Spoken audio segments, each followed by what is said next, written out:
నమస్కారం అందరికీ. నా పేరు సంజీవ్. ఈ ఛానల్ ఎగ్జామ్ బాయర్కి స్వాగతం. నేడు మేము పీఎం కిసాన్ పథకం గురించి, విశేషంగా కౌలు రైతుల అర్హత గురించి చెప్తున్నాం. ఈ విషయం చాలా మందికి ఉపయోగపడుతుంది, సో ఈ వీడియో చూడండి, షేర్ చేయండి. దేశంలో లక్షలాది మంది అన్నదాతలు పీఎం కిసాన్ పథకం కింద వచ్చే ఆర్థిక సాయం కోసం ఆతృతగా ఎదురుచూస్తున్నారు. ఇప్పటికే 21 విడతలు పూర్తయ్యాయి. ఇప్పుడు 22వ విడత ఎప్పుడు అందుతుందనే ప్రశ్నలు రైతుల మనసులో మెదులుతున్నాయి. అయితే స్వంత భూమి లేకుండా ఇతరుల భూముల్లో సాగుచేసే కౌలు రైతుల పరిస్థితి ఏమిటి? వారికి ఈ సాయం చేరుతుందా అనే విషయం చర్చనీయం. భారత వ్యవసాయ రంగంలో ఎక్కువ మంది రైతులు కౌలు విధానంతోనే పనిచేస్తున్నారు. వీరు విత్తనాలు, ఎరువులు, సాగు సామగ్రి కోసం ఎంతో కష్టపడుతూ పెట్టుబడి సమకూరుస్తున్నారు. అందుకే పీఎం కిసాన్ లాంటి పథకాలు వారికి కూడా వర్తించాలి అని ఎప్పటినుంచి డిమాండుంది. రాబోయే బడ్జెట్లో ఇలాంటి మార్పులు వస్తాయేమో అని ఆశ పెంచుకుంటున్నారు. ప్రస్తుత నియమాల ప్రకారం పీఎం కిసాన్ సమ్మాన్ నిధి కింద లబ్ధి పొందాలంటే స్వంత సాగు భూమి తప్పనిసరి. రెవెన్యూ రికార్డ్స్లో రైతు పేరు నమోదు ఉండాలి. పట్టాదారు పాస్బుక్, భూమి ఆధారాలు దరఖాస్తుదారి పేరుతోనే ఉండాలి.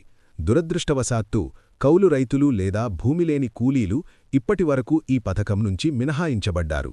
ఎంతో శ్రమించి సాగు చేసినా రికార్డ్స్లో పేరు లేకపోతే అర్హత రాదు. ఈ పథకం ద్వారా ఏటా రూ. 6,000 సాయం 3 విడతల్లో అందుతుంది. ప్రతి విడత రూ. 2,000. ఇది విత్తనాలు, పురుగుమందులు కొనుగోలుకు సహాయపడుతుంది. చిన్న రైతులు అప్పుల భారం నుంచి బయటపడటానికి ఉపయోగపడుతుంది. మధ్యవర్తులు లేకుండా నేరుగా బ్యాంకు ఖాతాలో జమ అవుతుంది. ఇది పారదర్శకతను నిర్ధారిస్తుంది. పథకం పేరు పీఎం కిసాన్ సమ్మాన్ నిధి. లబ్ధి మొత్తం ఏటా రూ. 6,000, 3 విడతలు. ప్రధాన అర్హత స్వంత సాగుభూమి, రికార్డ్స్లో పేరు. కౌలు రైతులు ప్రస్తుతం అర్హులు కాదు, మార్పులు సాధ్యం. ముఖ్య ప్రక్రియ ఈకేవైసీ, ఆధార్ లింక్. కొత్తగా దరఖాస్తు చేసేవారు ఆధార్ కార్డ్, భూమి పత్రాలు, బ్యాంకు వివరాలు, ఫోన్ నంబర్ సిద్ధం చేసుకోవాలి. ఈకేవైసీ పూర్తి చేయడం తప్పనిసరి. సోషల్ మీడియాలో చక్కర్లు కొడుతున్న పుకార్లను నమ్మకండి. కేంద్రం అధికారికంగా మార్పులు ప్రకటించకుండా కౌలు రైతులకు సాయం రాదు. నిపుణులు ఇటువంటి వార్తలతో మోసపోవద్దని హెచ్చరిస్తున్నారు. ఈ సమాచారం సాధారణ సలహా మాత్రమే. ఆర్థిక సహాయం సంబంధిత నిర్ణయాలు తీసుకునే ముందు అధికారిక వెబ్సైట్ లేదా నిపుణులను సంప్రదించండి. ఈ వీడియో నచ్చితే లైక్ చేయండి, కామెంట్ చేయండి, సబ్స్క్రైబ్ చేయండి.